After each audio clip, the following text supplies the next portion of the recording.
सगियो ऐं भरपासे वारनि इलाइक़नि कचे तोड़े पके वारनि ॻोठनि में बरसाति ऐं ॿोर जे पाणी तबाही मचाए छॾी। हज़ारे घर किरी पट पइजी विया। सवें ख़ानदान खुलियल आसमान हेठि बेयारो मददगार वेठल। हुकूमती इदारनि तोड़े NGOs तोड़े वेलफेयर ट्रस्ट ॿोॾि मुतासिरनि तोड़े बरसाति मुतासिरनि जी का सार संभाल न लधी। केतिराई ख़ानदान लॾपलाण करे विया। सगियो जे कचे वारे इलाइक़े में वरी ॿोॾि हज़ारे माण्हुनि खे पाणी में फाथल।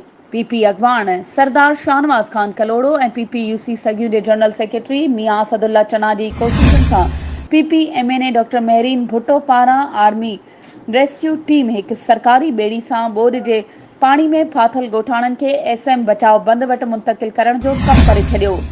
उन मौक़े ते नेशनल प्रेस क्लब सगियो जे सहाफ़ियुनि सां ॻाल्हाईंदे PP अॻवान सरदार शाहनवाज़ खान कलोड़ो चयो त असां काफ़ी ॾींहनि खां पंहिंजी मदद पाण तहत SM बचाव बंद वटि कैंप क़ाइमु करे बरसाति तोड़े ॿोॾि मुतासिरनि लाइ हर वक़्तु मानी जो बंदोबस्तु कयो आहे ऐं माण्हुनि खे टेंट तरपाल समेत रोक रक़म तक़सीम कई आहे।